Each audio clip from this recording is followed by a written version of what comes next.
Previously, in the solo leveling, Jin Hu invited Jin Woo to form a strike team, to raid C rank gates so that he could successfully meet the quota to create a guild, but there were many flaws in his plan, such as snatching out a S rank from other guild to make it their guild master, and also, Jin Woo was the only hunter in the world who could grow stronger, so this was like a cheap deal to him. So Jin Woo rejected his offer and went to train again, and after completing a secret quest, he got a key to another dungeon, and this time, the difficulty level was at S rank. Jin Woo barely survived with just the guard dog of the Hell Tower, but beating that Cerberus gets him the reward of a recipe to create elixir of life, which could be useful to his sick mother. And Jin Woo knew he needed to level up first to enter the tower, because he almost died with just the guard dog at the entrance, and he was desperate but patient to cure her mother's eternal sleep disease. For that he needs 3 things to make the elixir of life, and it's obviously in the Tower of Hell,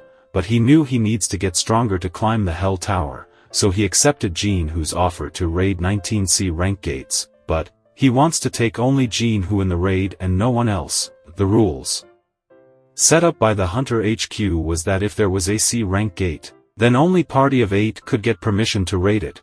In other words, Jin Woo suggests him to hire heads just like Dong Suk did for the raid. It was risky, but the rewards are profitable. Plus, if his dad hears that Jin Woo clears 19C rank dungeons with 0 casualties, it would be perfect to impress his dad to get the role of guild master for Jin Woo. That was convincing enough, and Jin Woo took on the task of finding useful people.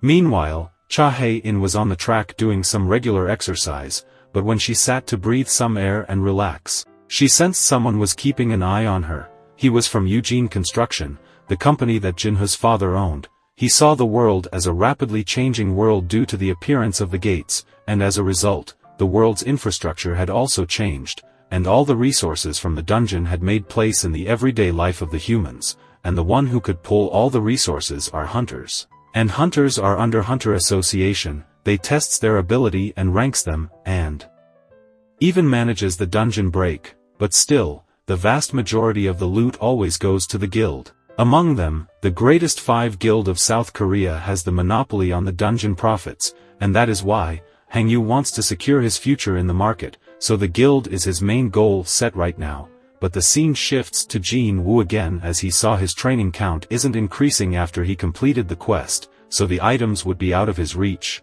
So Jin Woo opens a common box hoping to get a phantom dungeon key to level up, but even that turns out to be useless, so he thought of going into the penalty zone to fight those centipede, but beating that is still far off. But then he got an emergency summons from the Hunter HQ, and Jin Woo had to accept it to have at least something to fight, and away from him, Chi-yul who had also survived the double dungeon got the summons from the Hunter HQ. His student asked him to reconsider before going, but even so, he wants to contribute to the society as much as he can, even with his one arm. Then another summon was for Kim. He was happy to see his family again after that double dungeon, and his wife asked him to find a new job aside from being a hunter. But Kim told his wife that they need money because both of their daughters are growing up, so he has to take this job, and Hunter HQ won't send him on a life-threatening mission. It's just that the previous one was an exception. His wife understood and agreed to let him go, and for the supporter role, it was Juhi again. Her mother was trying to convince her to return home so that she could leave her hunter's job, but she got ticked off and hangs up the call. Her weak heart was the problem. But she realized Jin Woo was also trying his best, so she accepted the job. As for Jin Woo and his dad's dream to make a guild, it attracted the attention of Baek and Chong-in. He called Baek over to inform him about Yujin's owner to make a guild, but Baek already knew, but that wasn't the main topic. Choi Jong-in wants to clear the Jeju Island that they failed years ago. That was like a dark past for all the S-rank hunters who participated in it, so his plan was to become a true public figure as a S-rank hunter, and there were some precious things that Baek also lost there, so he was taking his time to decide. But there Cha Hae-in came over and told Chong-in about whom she met. It was a person from Eugene Company who wanted to hire Cha Hae-in for their guild, but she declined their offer, and aside from them, Jin Woo had prepared himself for the raid, and his sister was happy that Jin Woo was no longer getting beaten up from the raid, and then he leaves without taking anything. But while on his way to the meeting point, he meets Chul there. He was impressed how Jin Woo has transformed in just a few months, and his leg was patched up as well, so Chul thought the hunter that came to rescue must have healed his leg. He was truly happy for him,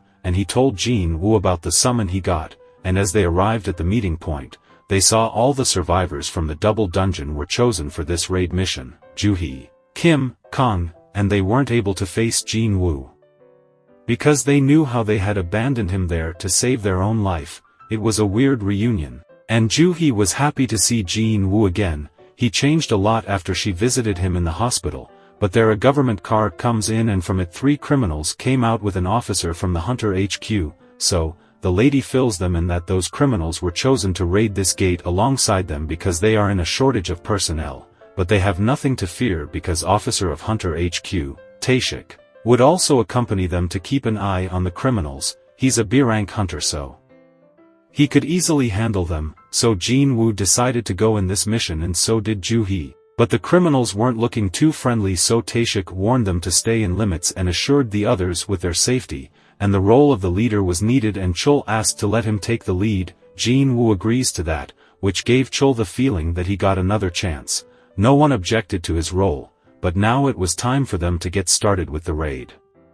But unfortunately, that's where episode 8 ends. But if you haven't seen any of the episodes, then go to the playlist section on my channel, and go to playlist named Solo Leveling. So catch up to enjoy the new and upcoming episodes. Until then, take care, and please don't forget to subscribe for more anime recaps.